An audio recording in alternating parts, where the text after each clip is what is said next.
ನಮ್ಗೆ ಯಾರ್ ಕಂಡ್ರು ಆಗಲ್ಲ ರೀ. ನಮ್ಗೆ ಇಲ್ಲಿ ಯಾರ ಮೇಲೂ ದ್ವೇಷ ಮಾಡಬೇಡ ಕೃಷ್ಣ ಹೇಳ್ತಾನೆ. ನಮ್ಗೆ ಎಲ್ಲಾರ್ ಕಂಡ್ರು ದ್ವೇಷ, ಯಾರ್ ಕಂಡ್ರು ಆಗಲ್ಲ.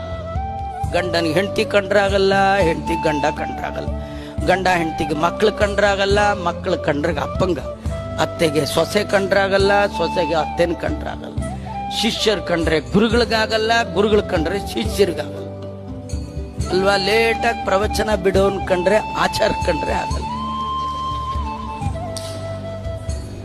ನಮ್ಗೆ ನೋಡಿ ಯಾರ್ ಕಂಡ್ರೆ ಆಗಲ್ಲ ಅಲ್ವಾ. ಅದಕ್ಕೆ ದೇವ್ರಿಗೂ ನಮ್ಮನ್ ಕಂಡ್ರೆ ಆಗಲ್ಲ.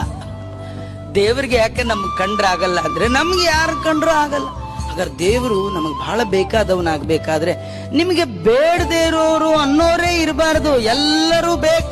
ಯಾಕಂದ್ರೆ ಕೃಷ್ಣ ಅಂತಾನೆ, ಎಲ್ಲರ ಒಳಗೆ ನಾನೇ ಇದ್ದೇನೆ, ನಾನಿಲ್ಲದವರು ಯಾರಿಲ್ಲೇ ಇಲ್ಲ.